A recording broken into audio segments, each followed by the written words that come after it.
Assalamualaikum warahmatullahi wabarakatuh. Selamat pagi anakku semuanya. Salam sehat. Tabi pun.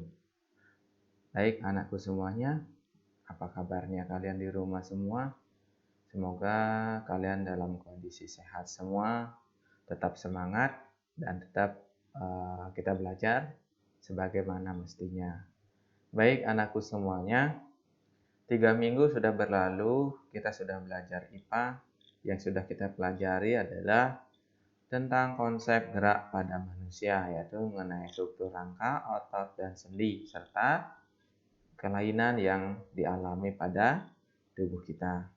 Anakku semuanya, pagi ini kita akan membahas tentang konsep gerak pada benda. Tentunya, ketika kita membahas konsep gerak pada benda, ini adalah pembahasan mengenai konsep fisika. Dan tentunya anakku semuanya sudah pernah mempelajari tentang gerak pada benda pada materi pelajaran waktu duduk di bangku SD. Anakku semuanya, sebelum kita memulai pelajaran, ada baiknya kita berdoa terlebih dahulu. Semoga apa yang akan kita pelajari dapat bermanfaat di kemudian hari. Amin. Baik, lanjut. Konsep gerak pada benda. Gerak bersifat relatif. Misalnya, Ali duduk di bangku bus yang berangkat dari terminal.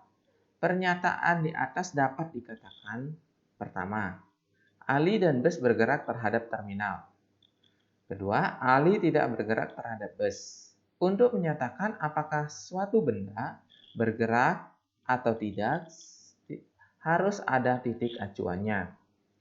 Dengan titik acuan yang berbeda, benda dikatakan bergerak atau tidak bergerak. Sehingga gerak adalah pengertiannya relatif. Oke. Amir akan membeli kecap di toko yang berada di seberang jalan. Sedangkan Budi, Chandra, Danang, Eni berada dalam sebuah mobil yang mengantar ke sekolah. Apakah mobil bergerak terhadap Amir? Atau apakah mobil bergerak terhadap Eni? Atau apakah mobil bergerak terhadap pohon di tepi jalan?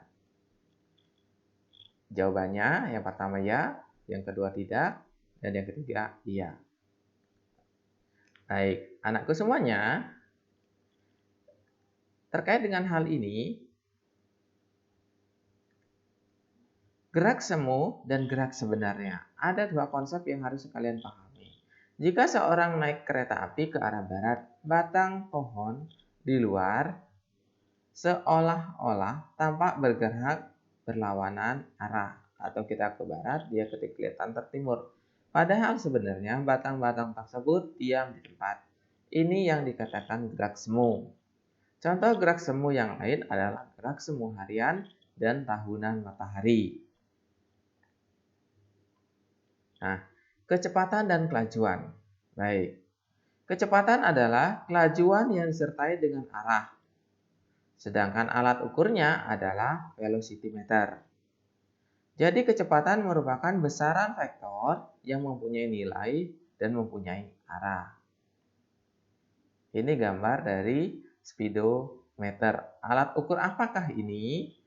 Apakah mengukur kecepatan ataukah mengukur kelajuan? Baik. Macam-macam gerak menurut lintasannya. Pertama, ada gerak lurus, yaitu lintasannya berupa garis lurus. Ada gerak lengkung, yaitu lintasannya berupa garis lengkung. Dan gerak melingkar, dan lintasannya berupa lingkaran. Macam-macam gerak menurut kecepatannya. Pertama, ada GLB, adalah gerak dengan lintasan lurus dan kecepatannya tetap setiap saat. Contoh, gerak mobil mainan di bidang yang rata. Kedua, GLBB, yaitu gerak dengan lintasan lurus dan kecepatannya berubah setiap saat. Contoh, benda jatuh bebas, naik sepeda kemudian direm. Itu contoh GLBB. Dan GLBB juga ada dua jenis, yaitu GLBB dipercepat dan GLBB diperlambat. GLB adalah kecepatan adalah jarak yang ditempuh dibagi selang waktu yang diperlukan untuk menempuh jarak itu. Maka dituliskan V sama dengan S dibagi delta T. S sendiri adalah jarak, delta T adalah perubahan waktu atau selang waktu. Kecepatan rata-rata merupakan jarak total yang ditempuh dibagi selang waktu yang diperlukan untuk menempuh jarak total tersebut. V rata-rata, di atasnya ada garis, yaitu S dibagi delta T. Grafik hubungan. Hubungan kecepatan dan waktu terhadap GLBB, yaitu dinyatakan pada gambar di samping, yaitu berupa bentuk garis lurus. Artinya apa? Kecepatannya akan tetap pada waktu tertentu, misalnya waktu pertama, waktu kedua, dan waktu ketiga. Tidak mengalami perubahan kecepatan. Sedangkan GLBB adalah gerak yang kita kenal percepatan, adalah pertambahan kecepatan dan perlambatan atau pengurangan kecepatan.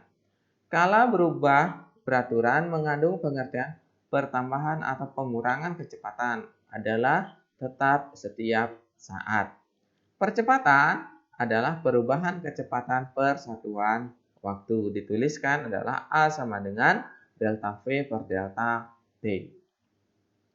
Ada dua jenis GLBB. GLBB dipercepat yang arah garis grafiknya lurus ke atas, dan GLBB diperlambat yang arah grafiknya turun ke bawah. Ticker timer adalah alat yang digunakan untuk mengetahui jenis gerak. Jenis gerak dapat dilihat dari hasil rekaman pita ticker timer. Yang pertama, GLB. Jarak tiap titiknya itu sama. Artinya apa? F ini adalah bendanya bergerak ke kanan.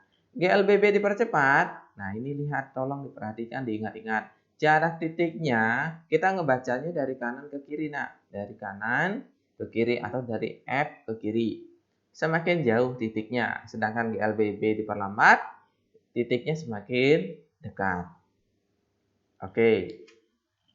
Untuk lembar kerja ini sebenarnya tidak perlu kita bahas, tapi Bapak akan tampilkan sedikit.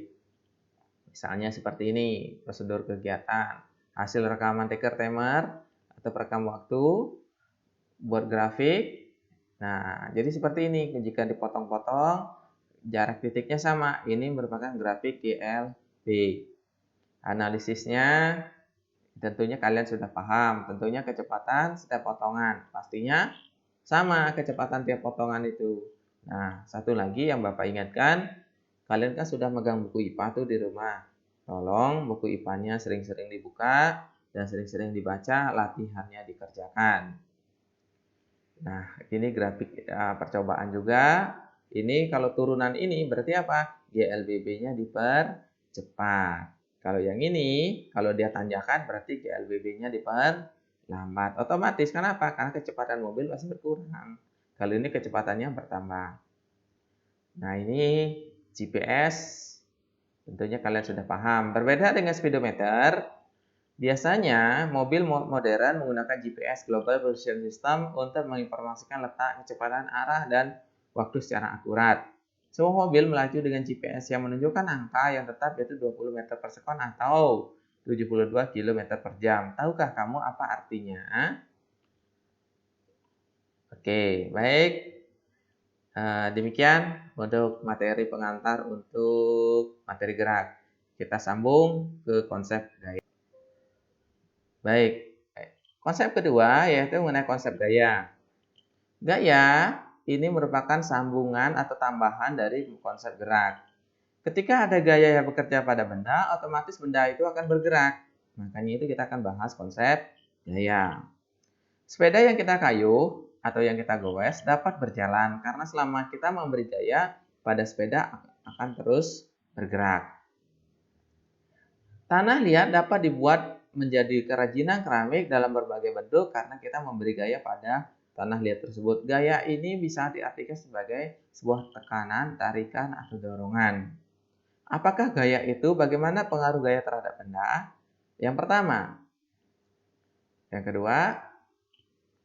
Yang ketiga, berarti gaya dapat berupa, oke, kita lihat, berupa apa? Kita lihat ya, tarikan atau gaya yang bekerja pada suatu benda akibat sentuhan atau tidak. Ada sentuhan, oke. Lembing yang dilempar dengan tangan terjadi gaya dorong pada saat apa? lembing masih berada di tangan. Gaya yang bekerja pada benda akibat sentuhan atau tidak. Adanya sentuhan. Nah, benda yang digantung dengan tali maka timbul gaya tarik-menarik antara apa? Nah, coba kita lihat.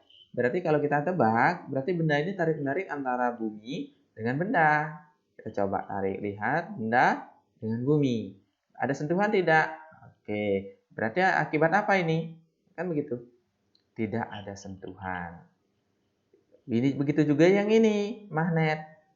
Begitu juga dengan yang ini. Gaya tarik bumi menyebabkan buah jatuh, berarti gaya dapat menyebabkan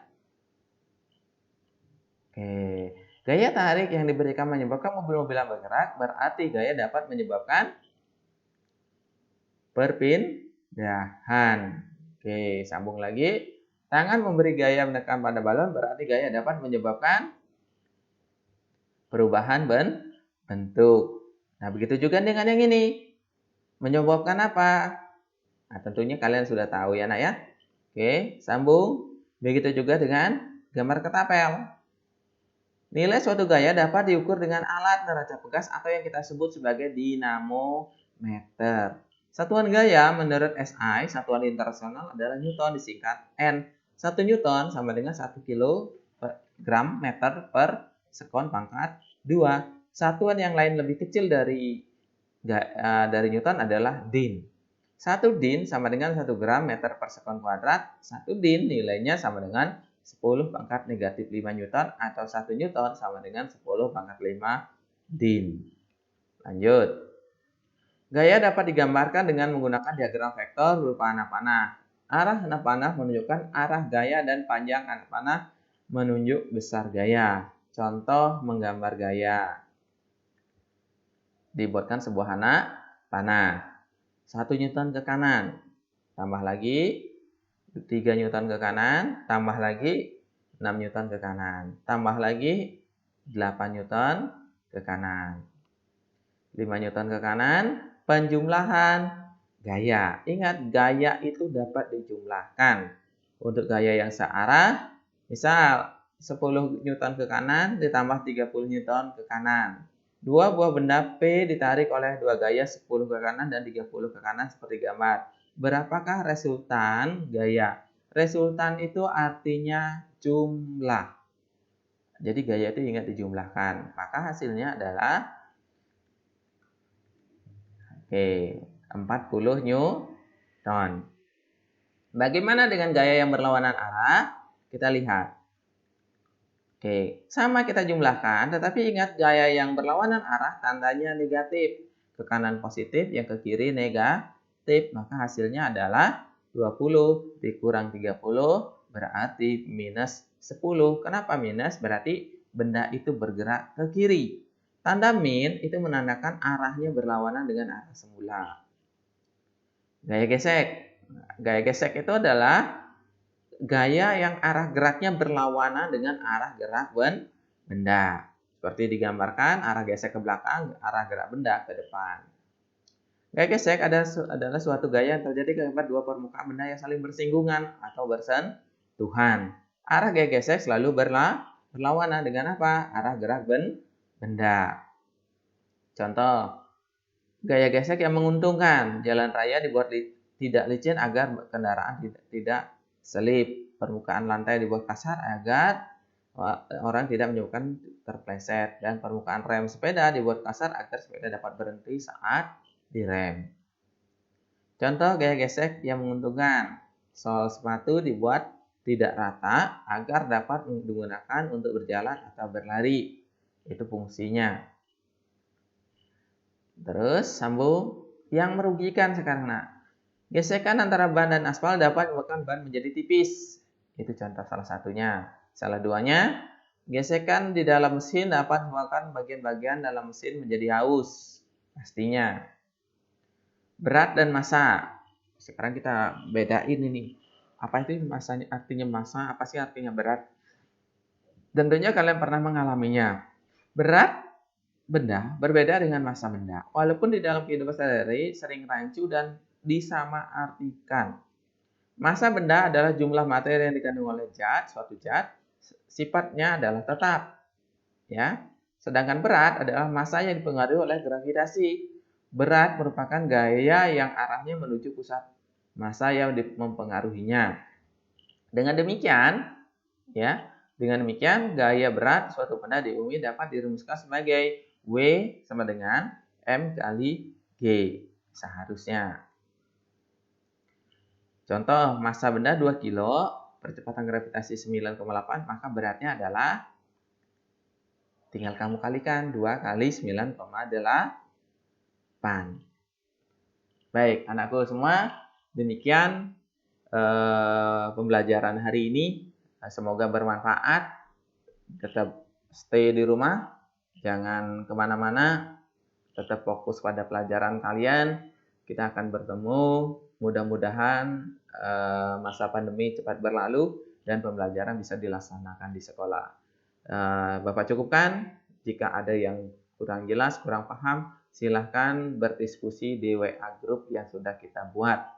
Bapak cukupkan, Bapak Eri. Selamat pagi. Assalamualaikum warahmatullahi wabarakatuh. Salam sehat.